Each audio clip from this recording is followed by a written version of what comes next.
Good morning and welcome to Montclair State University. I'm Keith Barrick, Chief of Staff to the President, Jonathan Coppell, who's traveling out of state. Montclair, if you might not know, is the second largest university in the state of New Jersey. We have over 24,000 students on 2 campuses, both in Montclair and Bloomfield. We are proudly a majority-minority institution that has been designated top 10 in the nation for social mobility. What that means, and this is really important, is that we graduate our students at a far higher rate than they're supposed to based on statistical relevance. But it's also morally and very important because of who we serve. Our students, over 40% of them are first in their families to go to college. That means their movement towards degree completion has a positive impact on both the trajectory of their lives and their families' lives. But when we do this, we're actually able to do it in large part because of the commitment that Governor Murphy and the state has made towards having higher education be accessible. We can't thank the governor enough for that. Additionally, when we do this, we don't sacrifice quality. The university is a public research institution. We've been designated as a public serving institution by the Carnegie Foundation. And we do that by being committed to the state of New Jersey, to our cities, and to the communities in which we live. And we are extremely focused on ensuring that our students have the ability to be both civically engaged and community focused. And perhaps more importantly, create a space where our students have the ability to engage in civil dialogue about the issues that are impacting their lives and the nation's lives every day. And in these divisive times, that's never been more important. The ability to sit down and have a conversation with the people that you may disagree with or you may agree with, it's never been more relevant. That's why it's extremely timely that why we're here today. We've brought together leaders and change makers to discuss the past 7 years, and sneaking suspicion the past 12 days might come up, but that's neither here nor there. But as we do this, we're very proud to welcome, and it's about time to bring out our panel. Our moderator is been a civic leader in the state of New Jersey for decades. She's committed to social and economic justice on behalf of Montclair, Essex County, the state of New Jersey, the founder of Blue Wave New Jersey. It's my privilege to welcome Marcia Marley.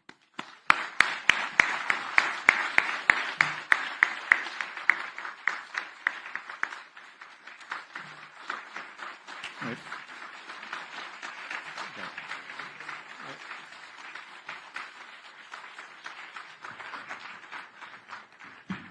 And as you can see, we're also proud to welcome Governor Phil Murphy.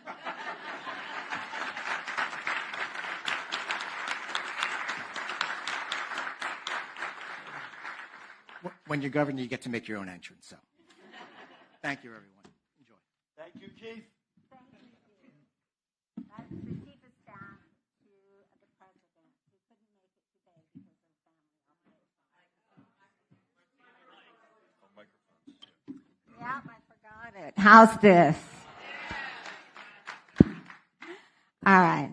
I want to thank the university for opening up their campus, and thanks to all of you for coming today and for the questions you submitted. Unfortunately, we would need 2 days to answer all of them, not just an hour. So I combined questions, and I apologize profusely if yours was left out. Not intentional, all right? Just, I was able to submit 10 questions. Finally, these combined questions came from many organizations and individuals, including New Jersey Citizen Action, NJ11 for Change, National Council of Jewish Women, NJP, many environmental groups, and of course, Blue Wave. Governor, I want to thank you so much for joining us at this critical moment in our history and country. Trump's actions over the last 2 weeks have been breathtaking in their scope and heartbreaking in their impact. People are afraid of deportations, of losing their jobs, their funding, their housing subsidies, as well as health care coverage for themselves and their children, to name only a few of the concerns, that keep us all awake at night. Today, we will take a moment to reflect on your accomplishments, which are many over the last 7 years, and ask what you hope to accomplish, as well as your strategy for protecting New Jersey residents over the next 11 months. Governor, I'll start the first question. When I met you in 2016, you said your goal was to create a stronger and fairer New Jersey, and you had my support at that. But over the last 7 years, you have made significant progress on that goal with help from a number of activists in the state, including those in this room. Governor, one of your administration's most significant achievements has been to your improvement in the state's budget, allowing full pension payments, fully funding the public schools for the first time, I believe. All right? And, and actually hundreds and hundreds of other bills that are very important to the well-being of New Jersey. Because of these things, we had improved credit ratings and were able to pay down the debt. But with the state now facing a multi-billion-dollar structural deficit, is all this progress at risk? What's your plan to close the budget gap for 2026, which is this summer, while maintaining the gains that have been made? And how can we keep the state's finances sustainable for the long term without cutting essential programs? That was a combination of a number of questions that you predicted. That's going to take the full hour. Let me say before I jump in on that, I want to thank Keith and in absentia, Jonathan Coppell, the great president of this school. Montclair State is a gem in this state, and frankly, I think in the broader higher ed constellation. And Keith, who's an old friend of mine, alluded to some of those reasons. So I'm grateful to be here. I'm also grateful because I've got a back-to-back engagements at Montclair State and at Rutgers that both schools' color schemes are red and white. So I will not have to change my shoes, socks, or pocket square. A word about Marcia. Marcia and I met when it was cold, dark, and lonely for me. She took a meeting. She and Blue Wave are legends. I'm looking at Carrie and a bunch of the other folks that I've met over the years. And I think to quote Jerry Maguire, we had each other at hello. And it's been a great relationship for both me and for my wife and for our administration. So I'm incredibly honored, Marcia. My late mother would say, you're known by the company you keep. I'm keeping damn good company today. So listen, there's a lot to talk about. The past 12 days are among the most stressful of my life. I'd say it's right up there with March of 2020 in the early days of the pandemic, when I, by complete coincidence, had cancer and was recovering. These past 12 days have been that and maybe even more stressful. Putting our first budget together when the state we inherited was a train wreck fiscally was probably the other third period of high stress or highest stress. And the story is not written here. This is 12 days out of what will be many more. So we should come back to that. So the state we inherited, and I'll try not to give you a Fidel Castro bang my shoe in the lectern 4-hour answer to these questions. The state we inherited fiscally was a wreck. And not just fiscally, the three pillars that we've tried to stand on are stronger, fairer, responsible. So stronger is more jobs, grow the economy. Fairer is shrink inequities. And more responsible is not just fiscal discipline, but it is certainly that is a central element of it. The budget we're putting together, which I will announce and distribute our proposal on February 25th, is one of 9. We had 2 during 2020 during the pandemic. So even though this is my 8th year, we've had 9 budgets. I'd say it's going to be in the 3 most challenging. The first one, because of the wreck we inherited, 2020's budget when we were in the midst of the meltdown of COVID, and this one. And so this won't be an easy one, but the story that I think we can tell in the bigger sense is a good one. And I'll give you a couple of data points without getting into too much chapter and verse. Again, the surplus in the budget that was signed before we got into office was about $400 million, which is basically your rainy day fund. We've averaged $6.3 billion over the past number of years. I don't know that we'll get to $6.3 billion in this budget, but I'd like to get close to that if I could. Marcia mentioned a structural deficit. Washington can get away with kicking the can down the road. The last balanced budget in Washington was the mid-90s between Bill Clinton and Newt Gingrich. Think about that, 30 years of spending more than you're taking in. We can't do that. Now, we have a deliberately cold-blooded strategy to spend more than we were taking in coming out of the pandemic because we wanted to jumpstart our recovery, and it's worked. We're the strongest economy in the Northeast. We're top 10 state in terms of population growth, percentage-wise, in actual bodies, top half a dozen. More people are employed in New Jersey right now than ever before. More businesses are up and running and operational than ever before. Those are all terrific data points. Proof of what we're doing, I think, for the most part, is working. But again, you can't run that play forever. So this budget, without making news as to exactly where it lands, Marcia, to your good question, we're going to have to at least directionally get that structural deficit going in a positive direction. Again, structural deficit, very simply, this is what your revenues are. These are what your expenses are. We've been deliberately the past couple of years spending more than we're taking in. That has to begin to shrink.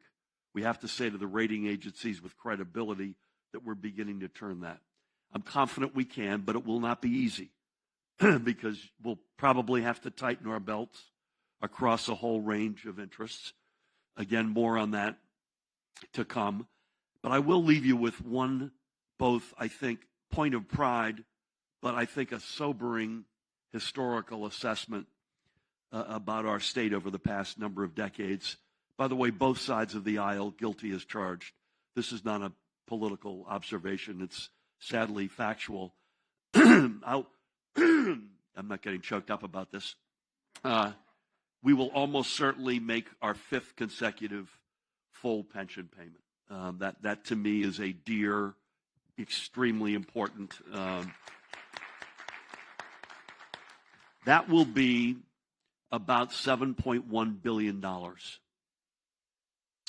Until these 5 full pension payments in a row, it had been 25 years since we had made a full pension payment. This is the sobering part. Had we been making our full pension payment over those 25 years, the actual pension payment this year would be $1.1 billion. And it's been about that for the past 5 years. And remember, I said in this budget alone, $7.1 billion. And it's been about that for the past 5 years as well. You don't have to be a math major. 7.1 minus 1.1 is $6 billion times 5 budgets in a row, $30 billion in our administration that we have had to pay as a penalty for past lousy fiscal behavior. And that is so sobering. And it's also a reminder that the decisions we make today, fiscal or otherwise, could haunt somebody in my shoes, could haunt all of us 20, 30, 40 years from now. So it's incredibly important not just to be strong, not just to be fair, but to be responsible so we can hand this state off to the generations that come in much better condition than the one we accepted. I promise you that will be my longest answer. Okay. The second question is, with the Trump administration beginning his second term, I hadn't noticed. Many governors will need to strike a delicate balance, collaborating where possible, while fiercely, and I mean fiercely, opposing federal policies that undermine fundamental values and harm families. What will be your approach, and where do you draw the line? Yeah, we've already seen it. In the first 12 days, listen, we have, if this is any solace, me personally as governor and our administration have 3 years of experience already alongside a Trump administration. So we've got some sense of the playbook. And now 12 days in, we're already deep into the playbook. And we're not going to sacrifice our values.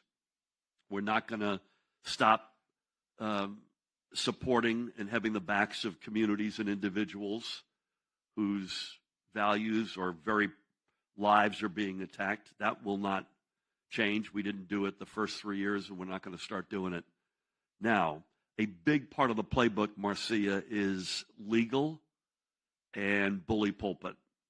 And where we can do it, laws that strengthen our convictions beyond even where they are today. So you've already seen the Attorney General is already out there. We're the lead state in challenging birthright citizenship. We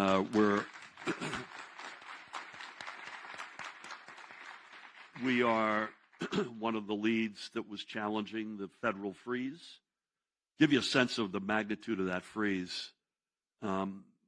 We think just for the state government alone, this doesn't include county, local, nonprofits, private sector, annually from the feds, $27.5 billion. So I mentioned our average surplus is $6.3 billion, and I'm proud of that. And by the way, it goes to show that you need a surplus in times like this. But there's no state with the amount of money you need to make up for the federal government role. And on that front, they had an awful week. So you fight like hell for values, for communities, for people. And on the other hand, you try to find common ground where you can. I am probably one of the few Democrats that has a relationship with President Trump, and you try to figure out, well, where can we find value there? I know it's not the reputation of his White House today, looking back at the pandemic, but in the first couple of months, March, April, May, June of 2020, they were indispensable. And we worked very closely together. And for all the lives that we've tragically lost due to the pandemic, we would have lost a lot more. He greenlit a huge piece of the Gateway Tunnel project, the so-called Portal North Bridge, which should be finished later this year. In fact, when I spoke to him after he won the election, I invited him to come up and cut the ribbon with me. So there are things that have less ideology, and I think they give you, in his eyes, and this is a unique individual, I think we could say that, fair? As long as you're not sacrificing your values, that you don't stop defending communities or people who need the defense that we offer them, you probably can buy some goodwill on the stuff that you really care deeply about. But it's not easy. It is hard. And we shall see. The first 12 days are not encouraging. Not to be a buzzkill. But. Talking about the last 12 days, there are ICE raids going on around the country, including in our state. What can be done to protect our immigrant community, and do you support the Immigrant Trust Act? Okay, so I'll come to the specifics in a moment. Again, the formula is typically going to be aggressive legal action, using the bully pulpit, mine especially, although the Attorney General, Matt's bully pulpit here is also highly effective, and then having the right rules or constructs, executive orders, whatever it might be, in place, and that tends to be the elements of the recipe. And again, we've had history here. This is not the first time. You all will remember, unfortunately, in his first term, we were spending a lot of time talking about ICE and detentions. I remember one night, I forget the year, probably 18 or 19. There was one area near where I live where a lot of day laborers go to hang out, to get picked up, to go landscape or paint a house, whatever it might be. And that we had some sense that ICE had a particular focus on them. I just drove over with my guys. When I say my guys, I go around with a fair amount of security. We just hung out there. Nobody ever showed up. I use that example. We do big and small things alike, and try to do our best. On the is it Immigrant Trust Act? So that's if you're not aware of it, this is a piece of legislation that's out there baking. Don't be mad at me. I have a habit during all my time in office of not commenting on legislation that isn't fully baked. But I will say conceptually, it's got some very attractive elements to it. The one thing I would remind everybody, however, and this is a point of pride, early on in our administration, then Attorney General Gerbir Graywall put together something called the Immigrant Trust Directive, which has been highly, highly effective. And it has withstood a lot of federal judicial scrutiny, including, I believe this is right, from at least one Trump-appointed judge. So I just would say, I almost feel like we're keeping our head down here. What we have in place has worked. Inside whatever we do, I don't want to undo that. And that directive, by the way, remember when I ran the first time, this was a constant theme because my opponent was claiming something that just wasn't true, and trying to cross the wires between immigration status and criminal behavior.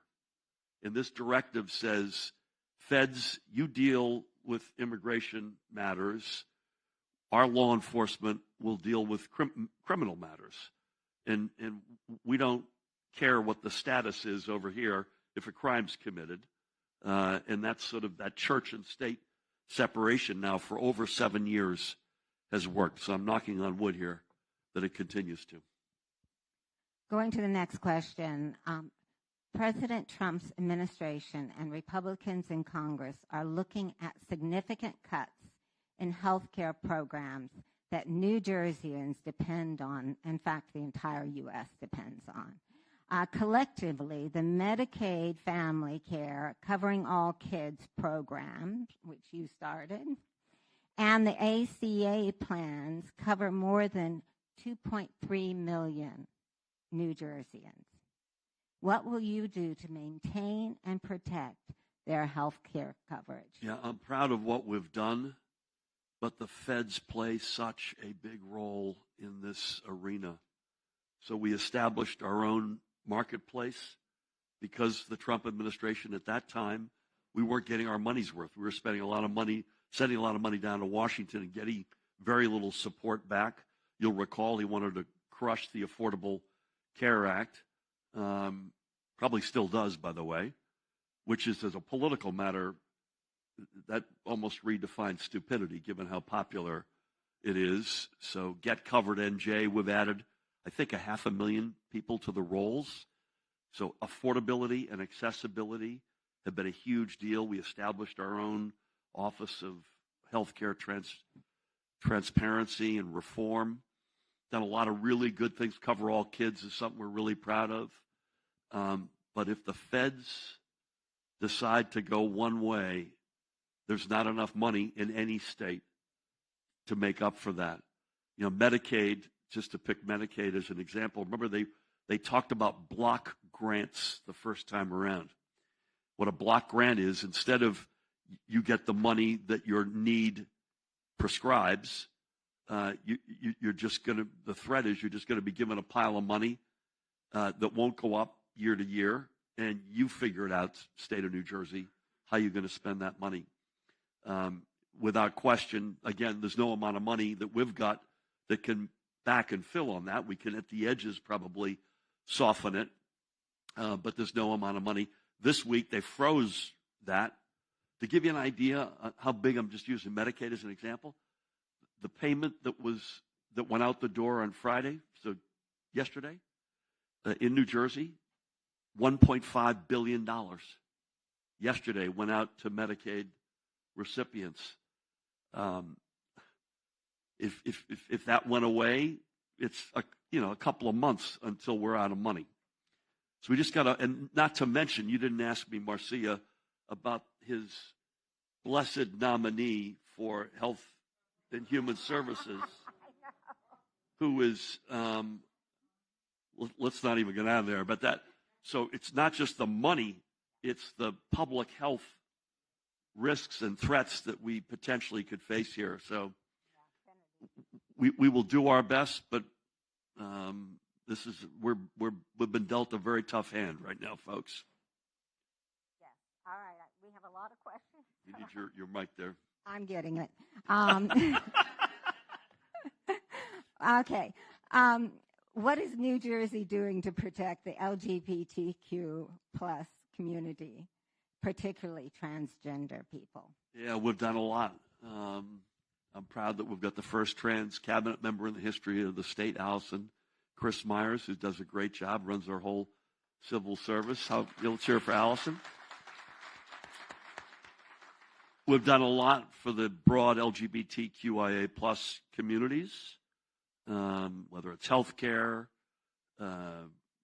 name on your birth certificate that you associate with, legal protections. The trans community in particular is always, it's even before Trump, feels to me like of all the communities under that umbrella, the one that's most frequently in the crosshairs. It's got the biggest healthcare risks in the trans community, biggest suicide and drug and substance abuse challenges. So again, I don't want to be a broken record, but we've done a lot. I'm incredibly proud of all that we've done. But if the feds make big moves, for instance, I can't control gender identification of the U.S. military, as an example. So there are things that are beyond us that we'll use the bully pulpit. We've been effective at that. We will use the legal levers for sure. This isn't a trans case, but Tammy and I were talking about, I don't want to get into too much detail, but there's someone in our broader universe whose immigration status is not yet at the point that they are trying to get it to.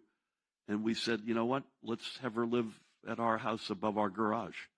And good luck to the feds coming in to try to get her. So it's going to be a whole combination, all of the above. And the one I fear, which is why the size of this crowd, and Marcia, you're doing this, I think, is meaningful. I'm the former U.S. ambassador to Germany, which, by the way, is going through hell right now in a very concerning way. We still have a home there. Our son, our oldest guy, just flew there for business today. The Germans in the 20s and 30s got tired. They got sick of fighting. And look at the price we paid. We cannot roll over. We cannot stop fighting. We need an intensity.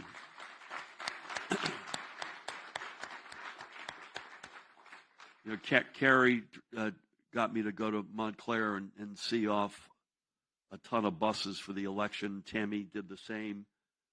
That was a really bright spot in what turned out to be a lousy turnout in America for the Democratic nominee against this guy. I mean, my God, it's not like we're wondering what he's going to be like. We know what he's like. And we can't let that happen again ever, ever, ever. Sorry. Thank you. Anyway, we're going to move to the environment. Oh, good. Another very positive. And we're going to come out crying out of this. Can we talk like something like the weather, or did even see the Knicks game last night or something? Since I only have an hour. Thank you. No. So what steps will you take over the next year to fight climate change and prioritize sustainability, including investments in renewable energy and green infrastructure? And what impact will President Trump's executive orders have on wind projects, including the wind port, New Jersey's wind port? Substantial is the answer to the last part of it. Again, I apologize for giving you a similar answer. Incredibly proud of what we've done. I'll put our 7 years up against any other state's 7 years on the environment and climate change. And Tammy is a charter member of Al Gore's Climate Reality Project. I spoke to Al 2 days ago about this and other matters. I'm proud of what we've done. In my State of the State address, I called for the Clean Air Act to get codified in law. We have a 20. I just looked out and saw Amy. That was not intended. Hi, Amy. How about that? I didn't even see you till that very second. Amy implored me, among others, this week to stand tall on wind, which we'll do, but I'll get to that in a second. So we've got a 2035 clean energy plan. I'm highly confident we'll achieve that. That law would sort of put it into cement. We just hit 5 gigawatts of solar. It's a huge deal, particularly in a state where we had the weather of the past 2 days. It's not an easy thing to have accomplished. Environmental justice made huge progress. Largest offshore wind program of any state in America. President Trump has been convinced, largely, by the way, if anybody's from South Jersey or if you have friends down there, getting Jeff Van Drew out of Congress would really help us. Jeff Van Drew has convinced Donald Trump that offshore wind is woke. It's thousands of union jobs, building trades jobs, many of whom voted for Trump and Van Drew. Did you ever read the book, What's the Matter with Kansas, from about 20 years ago? Like people voting against their own interests. Well, you can say that, period, about people who voted for Trump, but you certainly could say it in the folks who voted for him and agree with this pausing of offshore wind. These are federal leases. If the federal government says you can't use them, that's a problem. But we're not giving up. I'm trying to see Doug Burgum, who's a friend, a former governor, who's the Interior Secretary. Trying to see him in the next couple of weeks. I've got 2 Washington trips. I'm hoping that there's some compromise. Amy, I didn't get into this with you, and Ed Potasnik also reached out almost at the same time. And don't quote me on this because I'm speculating, but if there's some sense that if you get the leases 35, 40 miles offshore, that the opposition goes down. Maybe there's a compromise there. I don't know. There's one outstanding solicitation. Atlantic Shores said some really good things about their commitment, but Shell was one of their partners, dropped precipitously a couple of days ago. So again, if you just put the 4 walls around what we are responsible for and what we can control, I feel really good, but unfortunately we can't do that. Solar has not really taken the incomings that wind has. So I'm pretty confident the solar progress, which we've made and has been considerable, can continue. The nukes we've got open for a lot longer. I think actually there's now between Trump and artificial intelligence and data centers. There's probably going to be and is a pretty significant reevaluation of nukes. So that's a door that may be opening that I wouldn't have anticipated.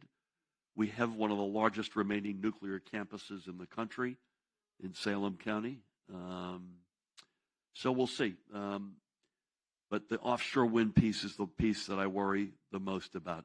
The drill baby drill stuff that won't impact us. The only thing that has ever been challenging are pipelines, and we've been that are bringing fracked fossil fuels out of places like Pennsylvania through New Jersey. We've done a pretty damn good job, thanks to a lot of help with people in this room, to push back on that. So that doesn't worry me. But I mean, we're the fourth smallest state in America, the most densely populated. The offshore wind thing is a no-brainer. It's clean. It's union jobs. Our program would power 1.5 million to 2 million homes. It is the ultimate no-brainer. And yet it's been sucked into some stupid political discourse, and we'll do our best to unstick it. Staying on the environment, I have a difficult question for you. The rest of these have been easy. Yeah. You have opposed congestion pricing for New York City, despite studies that show that it has been effective in reducing traffic in other cities, including London. What are your reasons for opposing it? If congestion pricing proves to be successful, would you consider supporting the reprioritization of funds from the Turnpike expansion to New Jersey Transit? Okay. So on the Turnpike extension, you'll feel free to boo me. No. And the reason is, by the time it's finished, if our plans are going the way I believe they will, it'll be overwhelmingly electric vehicles that are going on those roads. Those are way old. They're way under capacity. I view that as a separate challenge. I am not opposed, as a conceptual matter, to congestion pricing. You can't have the record that I've just espoused over the past 7 years and not have some sympathy or significant sympathy with reducing pollution, pushing back on climate change, etc. The problem is, and we asked and asked and asked and asked, we asked two things, and I think this is reasonable. Give us a seat at the table, and there's a deal to be had. And the MTA, which is run by New York State, which is bankrupt, and this is, by the way, a financial play, not an environmental play, and don't let anyone convince you otherwise. This is what this is. I have the same deficit at NJ Transit as the MTA has, and you know what I'm proud of? We solved our deficit within our four walls at great pain. We put on a corporate transit fee, and corporations were not happy about it. They're still not happy about it. But we didn't ask our neighbors to help us figure this out. We did it within the four walls of New Jersey. Even having said that, we were prepared to cut a deal of some sort. I still would be, by the way. The second thing we asked, which is why we sued and continue to have legal action, was a very simple request of the Biden administration, in fact, not of Trump. Although we would like Trump to do what the Biden administration didn't do.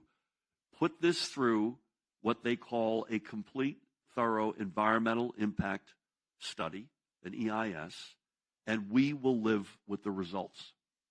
Meaning, in the Federal Highway Authority and under then Secretary Buttigieg, they did a very truncated, without really taking into consideration impact on New Jersey, environmental assessment that we felt was lacking. Because if you look at this, the pollution is going to get displaced to northern Jersey. It's not magically going away. And the data, and I've been in and out of New York probably, although when you go to New York, you should come with me because we go very quickly through the tunnels. Congestion pricing for me personally was never an issue, but that will end next January 20th, for me at least. That's the MTA telling everybody what the numbers are. We are independently assessing this. We've sent a letter to the Trump team and to the Port Authority. We want to see an independent arbiter. We're also looking at the PATH ridership, NJ Transit ridership. All I want is a fair deal. And a fair deal is we'll pay something more, but not at the levels they're asking us to pay as a commuter, and give us some of this money back so we can mitigate whatever pollution impacts we have in New Jersey. I think that's very reasonable. And so we'll see. Thank you. Time will tell. By the way, I was in All London a couple of months ago. I'll tell you where it's really successful financially. I almost had to get out of the truck twice to take the tube to make it to a meeting. My wife had been there 2 months earlier. In fact, she had, on business, she in fact did have to get out and take the tube. I don't know if anyone's been in London lately. It's working financially. I've been going to London for 30 or 40 years. With all due respect, it's not working in terms of the amount of cars and how much time it takes you to get around London. Sorry. Thank you. I do want to say that I was, but this could change. I go to Brooklyn all the time because our daughter and granddaughter are there, and I think people that pay it, that can afford to pay it, I just zipped right. I zipped like you do. Yeah. Well, no one zips like I do, but That's but true. but here's we've also studied London in this respect. It has, again. I hope we can find a deal that works, because I'm cool with it if we can find a deal that works. What happens is when you first put it in place, there's a drop.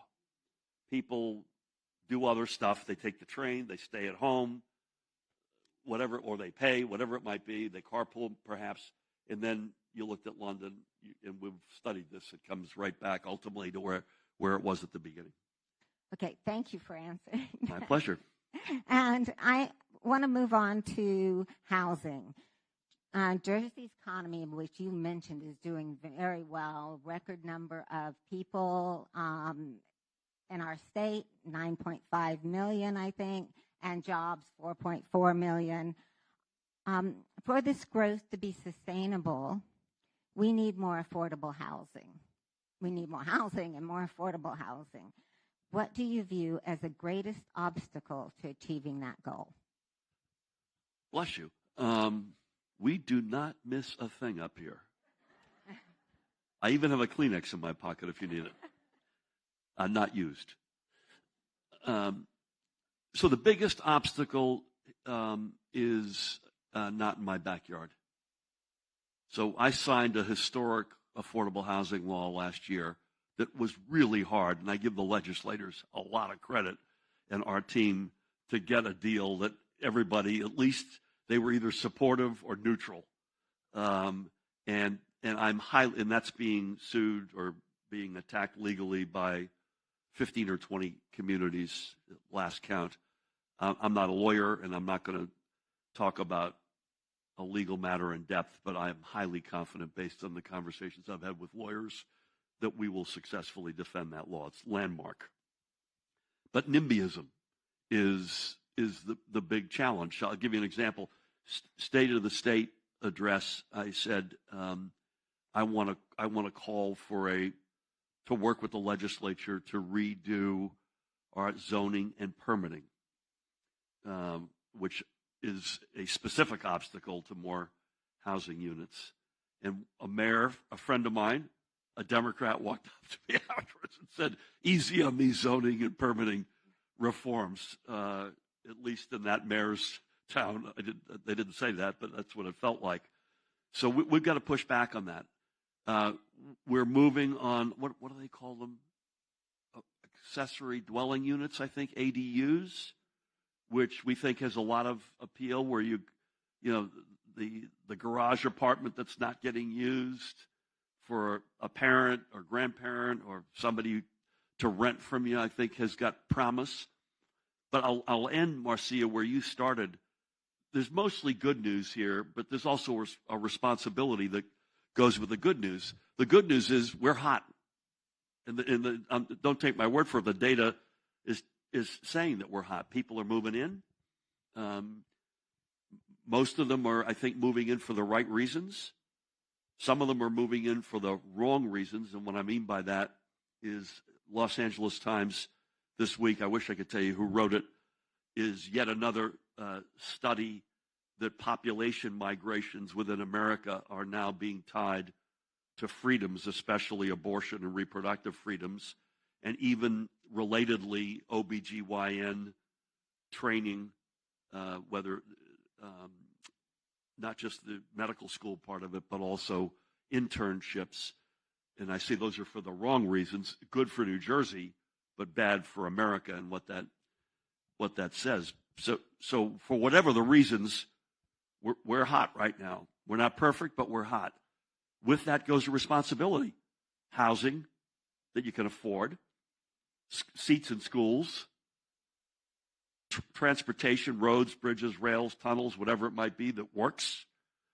So that's all. I've been spending the past couple of days looking at light rail. We have 3 big light rail. We got South Jersey, you got Newark, you've got Bergen-Hudson.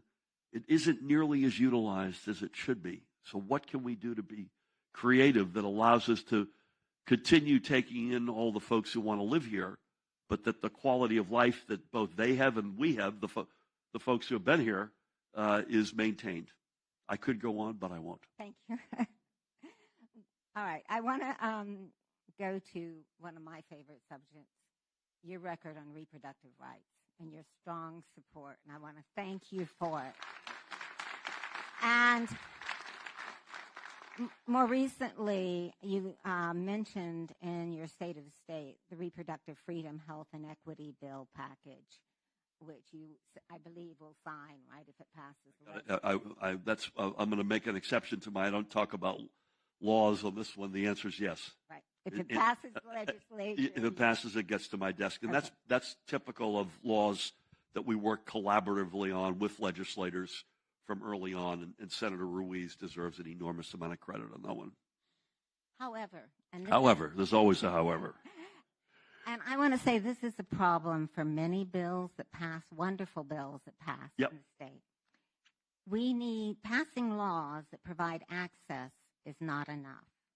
It is imperative, and particularly for this, that people are aware of their rights and where to access reproductive health care. How do I get it? We need a statewide public awareness campaign to educate and promote the rights, services, and health care New Jersey provides and provides so well. Yep. Will you commit to implementing such a campaign? So it's a great question. We kind of already have, and we just need to pump this up more. And so bear with me on how we can do it. NJ.gov is the master main landing place for our government website. If you go nj.gov/reproductive health, you see everything that's available to all your rights, all your options. It's a really good place to go if you have any question. Again, nj.gov/reproductive health. So that's the good news is the substance we actually are already doing. We put this in, I believe, we codified reproductive rights and abortion rights, before Dobbs. This, I think, we put in place just after Dobbs, if my memory serves me. We need to amplify that more. Yeah. So guilty as charged. The law, just before I send it back to Marcia, the package of laws, among other things that Marcia referred to, I referenced 2 steps in reproductive freedom in my State of the State address. One is to support the bills that would eliminate out-of-pocket costs for abortion procedures. And that's a big hurdle for folks who are underserved. And then secondly, which I don't need a law for, we've already started, we're stockpiling mifepristone in New Jersey, which we're going to have to. And by the way, if you didn't see it, a woman doctor in New York was charged with a crime in Louisiana, I believe, yesterday for prescribing, I assume, telehealth or somehow prescribing abortion medical advice. And that's what we're up against. By the way, I'm not sure we'll defend if that were a New Jersey doctor, that ain't on. But what if you're a woman in Louisiana right now? I think it's going to, I thought it would happen sooner, but it's bound. It is happening, but it's bound to accelerate where people choose to live and work and raise their families, I would think. Any event. Frightening. It is frightening. I want to go to more theoretical point. Okay. I'm wonky. I like theory, economic theory. Traditional economic thinking is if states want higher growth, they need to keep and attract businesses as well as millionaires and billionaires by lowering taxes, right? Your administration took a very different approach. You raised taxes on firms making over $10 million to help finance NJ Transit. You raised taxes on millionaires and increased the state's minimum wage, right? And yet, we have, record jobs, record population, and we haven't seen a decline in that yet. Why is this formula working, and how do we sustain it? Marcy, it's all me. I wish. It's a premeditated formula. We're not perfect. As I mentioned, this is going to be a tough budget. We're not perfect. We make mistakes. Not everything we do works. But we did enter office. We ran on it when you and I met way back when. I think we had lunch at the Molly Pitcher Inn in Red Bank. Nice little cozy spot. We had a playbook that we were pretty certain worked. It's a funny thing. People didn't believe me at the time, but it was true. Tammy and I, before we ever decided whether or not we wanted to run for office, or before we even made political considerations, we established a think tank, which I've forgotten about it, called New Start New Jersey. And the only objective was to figure out, I will drop my mic here. This is what's needed, what Jersey needs right now. This is what I think we're good at. How well do we match up? And what does that look like? We spent, a couple of years kicking. When you and I first met, it was far more about policy than it was about politics. And again, I'm not suggesting all this we got right, but we basically went in with a sort of some basic principles. Number one, every state has a bumper sticker. What is New Jersey's bumper sticker?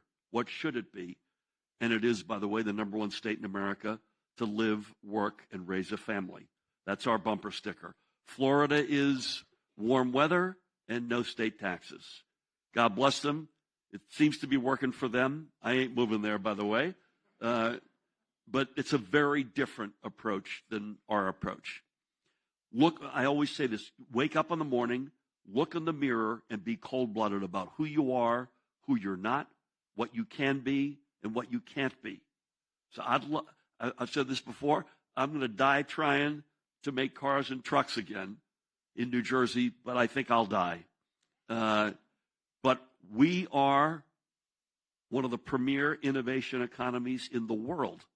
Bio, pharma, life sciences, tech, telecom, increasingly film, television, digital, fintech, financial technology. Let's double down, triple down. Let's go all in on what brought us to the dance in the first place. So that has been an enormous amount of focus on the natural economy for New Jersey. I only got a couple more here. People tend not to move, and we study this carefully, based on the rate they pay on their income, assuming they get a package in return for that they believe is plus or minus the right value. So if you truly are, remember, we were not paying our pension payments. We did not fully fund public education. We had lousy property tax relief. We were riddled with inequities. We weren't growing as an economy. So if you put in place a bunch of things that will allow you to say that bumper sticker is real with conviction and proof, people on their income are okay to pay that. Where people move is asset taxes. which is why property tax, which is an asset tax, that is an obsession of ours to deliver property tax relief. It's why, and I know I'm not going to make a lot of friends here, it's why death tax, inheritance taxes, in theory, those are attractive, but they drive people, once they've made a certain amount of money or once they achieve a certain age or both, out of the state. One last thing, I know you're looking at your watch, but I'll give you an extra couple of minutes if you'll have me. As an economic matter, we never, even as undermanaged as the state was for literally decades, we used to be a AAA bond rated state. I would die to get that AAA bond rating back, because that's money in your pocket that we're paying. We've had 7 credit rating upgrades. I'm happy about that, but we're not a AAA. But even through the decades, both sides of the aisle, by the way, I'm not making a political point, where we undermanaged or poorly managed our economy, we largely held on to the big companies. You never bat 1,000, but we largely held on to them. We completely fell off the rails on the startup economy. Completely. So that's been a hyper-obsessive focus of ours. We have these strategic innovation hubs. We're going to announce probably 2 next month. We just announced, I don't know if you saw this, we've got a generative AI joint venture with Princeton University. Just yesterday, Microsoft and CoreWeave, which is a big New Jersey fast-growing company, joined that venture. That'll spin off 30 to 50 startups a year. Like most startups, most of them won't make it. But you only need one Microsoft or one Amazon or one NVIDIA. And so the startup community, I'm very happy to say the latest data on venture capital, which is the first half of last year, we don't have the second half yet. New Jersey, in terms of where the dollars are going, we finished 3rd behind New York and California. And they're a lot bigger. So I hope it stays that way. All right, one last question. First of all, advice for the next governor. Oh, God. Any regrets you have, and what's next? Wow. Well, regrets, not everything we've done has worked. And COVID, when you lose 35,000 people, you always, I will never escape what could we have done differently. This is both a point of pride and a very sobering point about America right now. We're the only state that has done a complete arm's length, full-bore post-mortem on every action we took during COVID. I think we're the only government that has done this. It's a 901-page report that is quite painful, I have to say, including for me. But I'm very proud of the fact we did it. And the first time I read any of it was the day it was published. We never saw one word of it. So it would have to be, when you've got that level of loss of life.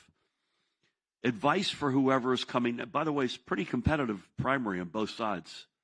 And it looks like a majority of these candidates will get to the primary. Which, by the way, we moved to June 10, if you haven't seen that, due to a Jewish holiday. So it's competitive. And I think it will be competitive in the general. This state has elected Republican governors. I'm from Massachusetts originally. Massachusetts does that. New Jersey does it. I think Trump will play. I'm not sure in the primary or not, but brace yourselves for competitive. Bless you, by the way. For competitive election. And by the way, when I said don't give up the fight, let's use this year's election. It's New Jersey and Virginia only first up to bat. And I think if you're a Democrat, Virginia feels more in the right place for us right now than New Jersey does. Now, that doesn't mean we don't have a great field. We've got a bunch of really good candidates. Advice, I would hope that they would largely, no pride of authorship, so I don't say it for that reason. I think we're largely in the right trajectory. We're not perfect, as I mentioned. There's stuff that they'll think I didn't do as good a job on as they would. No issue with that, but and they're probably right. But let's keep it in the lane that we're in right now, because it feels like, one of the big things, Keith, I'm looking at you. Thank you again for Montclair State and Jonathan and the whole team. One other thing we did in the economy is we got ourselves committed to deepening the relationship between higher ed and research in higher ed at places like Montclair State and the real economy. That's the magic in Stanford and Berkeley and Caltech. It's the magic at MIT and Harvard. I went to visit Cambridge, England on an economic mission a couple of months ago. It's the magic there between Cambridge University and the private sector. That's another has been a huge focus of ours. I think those bets will largely pay off. What's next, I have no idea. And I literally mean that. When Tammy was running, I was getting my mind around, if she won, what would I be, how would that look like as a spouse? That didn't work out. I had made a decision that I was not going to be a part of the Harris team had she won, and that has nothing to do with my respect for her and their operation. But I wanted to finish this job, and this is an incredible, for all the responsibility and tough news, and the world's complicated, incredible job and opportunity of a lifetime. So to be determined. I wasn't planning on Trump winning. And if you follow me around the past 12 days, this is minute-to-minute, hand-to-hand combat. So people say, well, you must be starting to think about your legacy. Well, maybe in a different world I might, but there's no time. So I would just hope that the stronger, fairer, responsible stuff is basically our legacy, and in that space is probably a space that you'll find me in going forward. And I would say one last thing. This is year 8. I would hope, the proverbial man from Mars coming down to assess our administration 25 or 50 years from now. This is my commitment between now and next January 20th, that they would not be able to tell where year 8 was in our 8 years, that it could just as well have been year 1 or 3 or 5, that we sprinted through the tape, we continue to do the right things for the state. And when I say right things, not stuff only that is the here and now, but planting seeds. That partnership of, just to pick on it, Microsoft, CoreWeave, Princeton University, New Jersey, the big fruit from that will be born 5, 10, 15 years from now. And I would hope folks would say those guys it wasn't trading the future for an opportunistic moment today. But what that ultimately looks like, I might think about writing something, some kind of public service. I love being an ambassador. Foreign policy continues to be of great interest to the whole family. But for the time being, hand-to-hand combat, minute-to-minute, and loving being governor of New Jersey. And thank you, Marcia, for having me. Thank you so much.